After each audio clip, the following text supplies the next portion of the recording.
के सुघोर हमसे मार दोगे पलटी। अरे ऐसा नहीं है, तुम गलत समझ रही हो।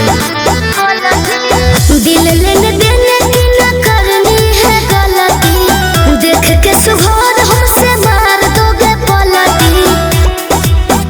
आऊं झांसे में मैं इतनी पागल नहीं, अरे पागल नहीं, समझे?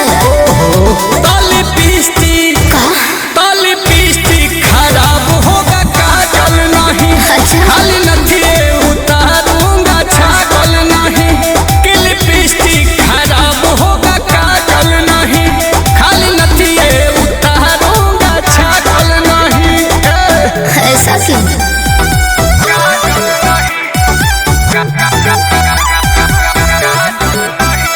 Music by Arya Sharma.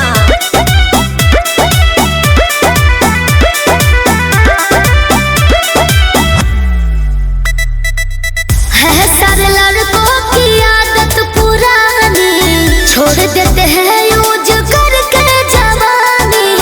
दिल में किसी को बसाना नहीं है, होना नहीं है किसी की दीवानी। ऐसा क्या? हाँ जी। टाका फीट करते हैं फिर वो चीट करते हैं अपने यार को, उनका यही तो है काम, करते फिरते हैं बदनाम सच प्यार को। लिखी तो रोली लार पर टांगल नहीं, यार टांगल नहीं। अरे तुम ही लिख दो। ओहो ताली पीस्ती खराब होगा काजल नहीं, खाली नथिए उतारूंगा छागल नहीं। कि लिपस्टिक खराब होगा काजल नहीं, खाली नथिए उतारूंगा छागल नहीं।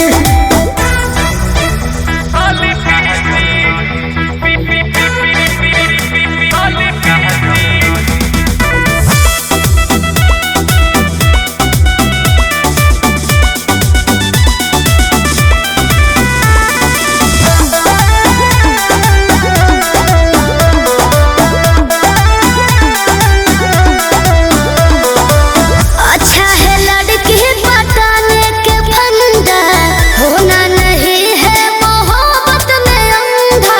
चेहरे पे जितनी शराफत झलकती, उतना ही नियत होगा तेरा गंदा। क्या आंसू ठाड को छोड़ो, नाता हमारा से जोड़ो तत्काल रे।